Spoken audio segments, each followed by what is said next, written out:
Catching Fire, When a Spark Becomes a Revolution. Part 1. Introduction. The Calm Before the Storm. Think winning the Hunger Games is the end? Think again. For Katniss Everdeen, it was merely the beginning of a nightmare far worse than the arena. Just when she thought she could return to a normal life, President Snow appeared in her own home with a spine-chilling threat. Convince me that you love Peter, or everyone you love will die. Welcome back to the channel. Today we are covering Catching Fire, the chapter where every rule is broken and where a single small act ignites an irreversible uprising across Panem. Let's see what the Capitol does when they realize they can no longer control the pawn named Katniss Everdeen. Part 2. Plot Summary. The Third Quarter Quell.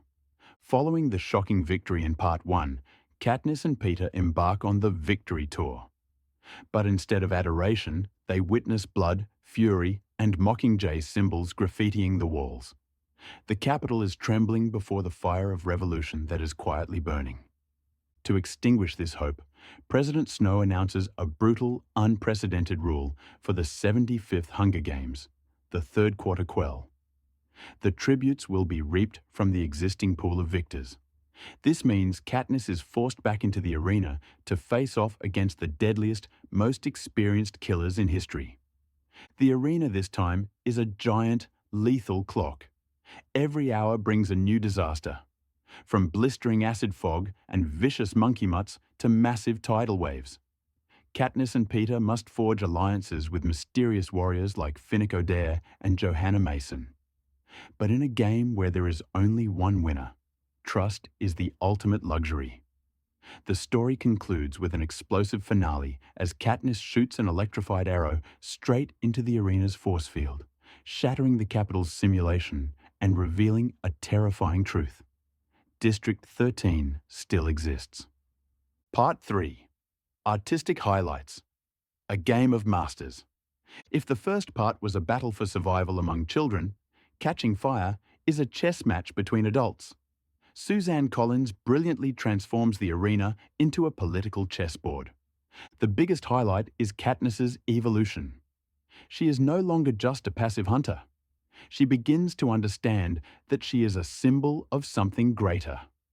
Her wardrobe, transforming from a pure white wedding dress into a jet black Mockingjay right on stage, is one of the most powerful artistic symbols of defiance in the series.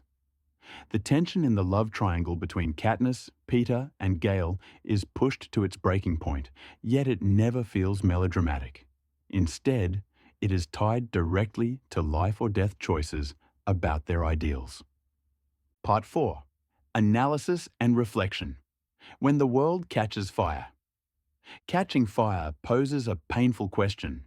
Do you dare to sacrifice personal happiness for the freedom of your people?